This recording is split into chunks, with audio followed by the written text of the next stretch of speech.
Yo, you guys voted on what I should review next and decided that the Gear for Fit freestanding leg extension leg curl needed a follow-up. So here I am doing just that. And I guess there's a lot of interest in finding a solution for leg extension leg curls at home because with GymCon having passed us now and everybody's talking about the dialed motion machine that's coming out here soon, but guaranteed that's going to be like $800+. There's too much machining and engineering in it for it to be sub like 500 even. And this is less than 350 no matter where you buy it from. Honestly, I haven't really looked into the dialed motion or rep pieces for myself because the solution for me is this here. Plus, I don't already have a bench with a tube underneath that's set up for attachments, and I don't want to buy a bench that has that just so that I could possibly get attachments for it. That's where I really like this because it fits everything universally. It doesn't actually attach to any of the benches. It just slides on underneath with this wedge here.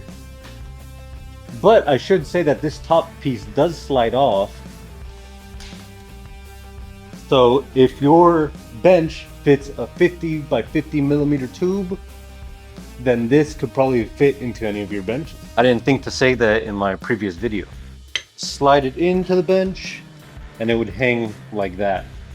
I love the Gear Fit because it's universal. It could fit any bench as long as that wedge fits underneath it. It's relatively cheap for what it does. I listed in the previous video all the different exercises it does. Even though I botched some of them, it still is able to do a lot of things very well. And despite the price, it's still well built and quality. Plus, it's incredibly simple because it's literally just lever arm. So there will be minimal pieces breaking. And even if it does break, it seems like things would be pretty easy to replace. Like I said in my previous video, I really upped up how to use this properly, because I opened it in that video and then used it immediately rather than trying to test out what works and what doesn't, what feels right, what doesn't. And so later on I did correct myself a little bit, but here I'm just going to be saying outright what is the correct way to use this. Now I'm going to go over the proper setup for the two main exercises that I use this for. First being leg extensions. So I do not like this setup where it is pretty much in line with the bench. I would prefer this being raised a bit. So here it is raised a considerable amount above the bench. That makes it so that when I start, I'm already in a stretched position. So when I relax my legs, it's already bringing up that. And I've found that instead of being seated upright while doing it, if you lay down, it like gives you a good stretch near your hip, so that way your quads are fully extended. And I even sometimes, I guess I'll just show you. You do have to raise this up prior to any plates being loaded on, because if you load the plates on, you're going to be picking up whatever weight you're putting on, plus the awkwardness of this.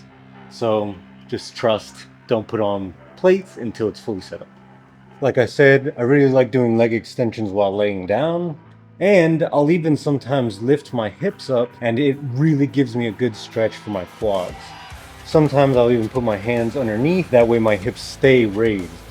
I wasn't even able to do 180 for like 2 or 3 times in my previous video, so I'm glad I was able to progress some. This is 180, we'll see how it feels. Oh my god.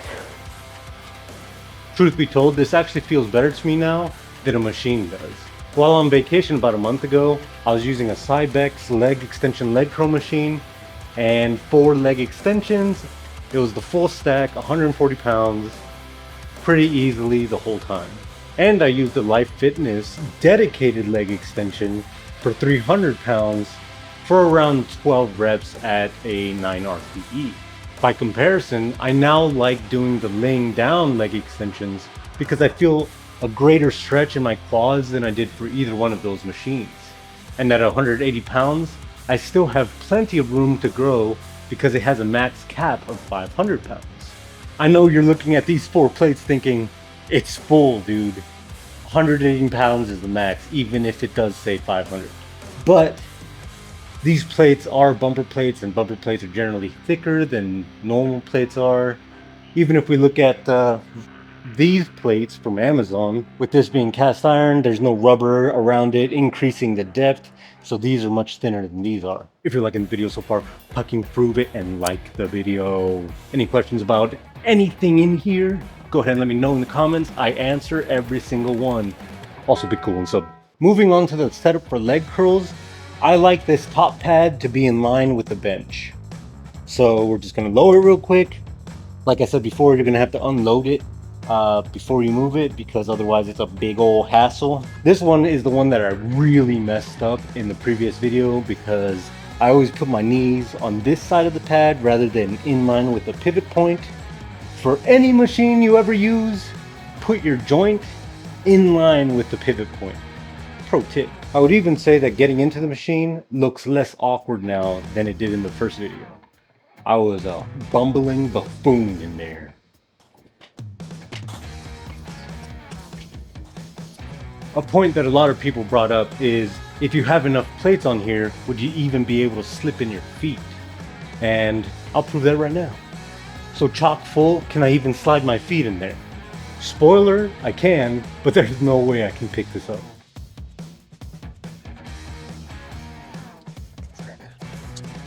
As you saw, my foot placement is a little different depending on how many plates there are. When there was only 90 pounds, I had my foot almost at a 90-degree angle. Versus when it's full, I have my toes pointed out almost completely and then touching the plates. In my initial video, I only did 45 pounds and I even put a collar on the weight horn.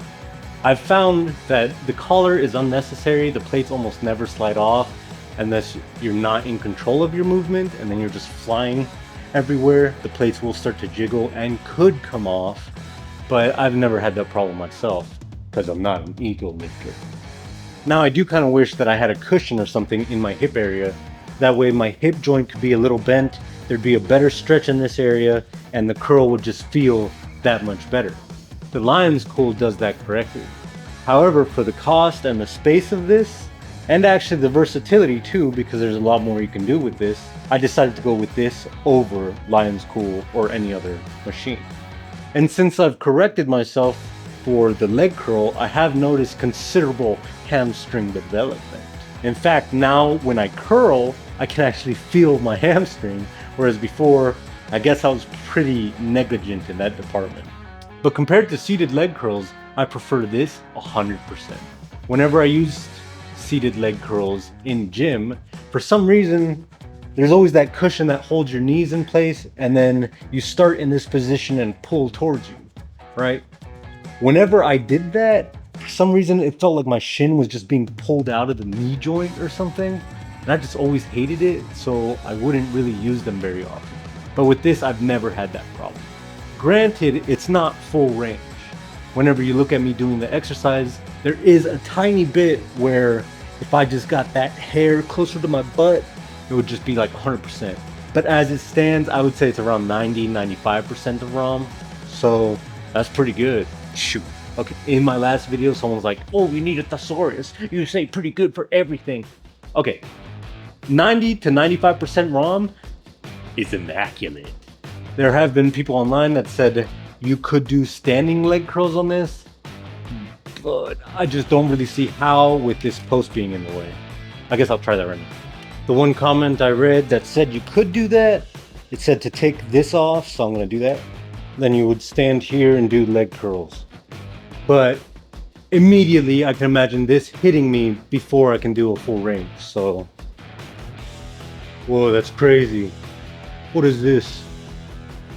You? What are you talking about, bro? There were also a lot of questions in my last video about whether or not you could use this with like a functional trainer or cable system. I didn't have my Bells of Steel lat pull down at that time or the GetRx functional trainer, so I'll be testing it here in this video. Right now I have 50 pounds on the functional trainer. I have this set up for a leg extension, and I have it attached to that freaking eye or whatever. So if you pay attention to the cable, you'll see that it interacts with the weight horn, with the corner here, and then it slides along the path on the powder coated steel. With powder coated steel being just a little bit gritty, you would see wear on your cable over time. So I wouldn't really suggest it. And while it does cure that resistance curve, I mean, the resistance curve is pretty good anyway, but this makes it like 100% good resistance.